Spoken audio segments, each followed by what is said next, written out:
Hi friends, అందరికీ నమస్కారం. ఇప్పుడే అందిన వార్త. డిప్యూటీ సీఎం సంచలన నిర్ణయం. తీవ్ర షాక్‌లో రాష్ట్రం. అసలు ఏంటా నిర్ణయం అని పూర్తి వివరాలు తెలుసుకునే ముందు వీడియోనైతే పూర్తిగా చూడండి. అప్పుడే మీకు పూర్తిగా అర్థమవుతుంది. అదే విధంగా చాలా మంది సబ్స్క్రైబ్ చేసుకోకుండా వీడియోని చూస్తున్నారు. దయచేసి సబ్స్క్రైబ్ చేసుకోండి. సబ్స్క్రైబ్ చేసుకోవడం వల్ల నేను చేసే ప్రతి వీడియో అప్డేట్ మీకు ముందుగానే నోటిఫికేషన్ రూపంలో వస్తుంది.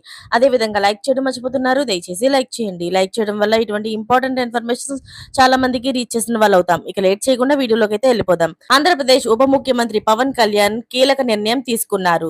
ప్రతి వారం పిఠాపురం నియోజకవర్గ అభివృద్ధిపైన సమీక్ష చేయాలని నిర్ణయించారు.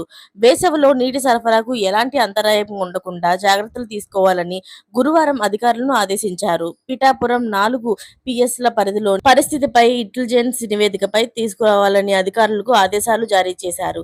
అవినీతికి పాల్పడుతున్న కొందరు పోలీసులు అధికారుల మూలంగా పోలీస్ శాఖ చులకన అవుతుందని అన్నారు. శాంతి భద్రతల పరిరక్షణపై ప్రత్యేక దృష్టి పెట్టాలని పోలీసులకు, ఉన్నతాధికారులకు డిప్యూటీ సీఎం పవన్ కళ్యాణ్ అయితే సూచనలిచ్చారు. పిఠాపురం అర్బన్ డెవలప్మెంట్ అధికారులతో ఇవాళ నియోజకవర్గంలోని జరుగుతున్న అభివృద్ధి కార్యక్రమాలపై పవన్ కళ్యాణ్ సమీక్ష సమావేశం నిర్వహించారు. పిఠాపురం ఉప్పాడ రైల్వే గేట్ వద్ద ట్రాఫిక్ సమస్యకు శాశ్వత పరిష్కారం చూపించామని అన్నారు. అలాగే పిఠాపురంలోని ప్రభుత్వ ఆసుపత్రి సిహెచ్సి నుంచి మరి ఏరియా ఆసుపత్రి స్థాయికి పెంచాం.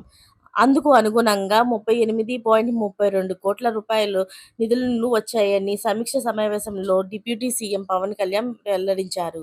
అయితే ఇదంతా తెలుసుకున్న మిగతా నియోజకవర్గ ప్రజలందరూ కూడా తమ నియోజకవర్గంలో కూడా ఇలాంటి అభివృద్ధి కార్యక్రమాలు చేసే మంత్రి వస్తే బాగున్ను అని అనుకుంటున్నట్లు తెలుస్తుంది. మరిన్ని లేటెస్ట్ అప్డేట్స్ కోసం ఛానల్‌ని సబ్స్క్రైబ్ చేసుకోండి. Thanks for watching friends.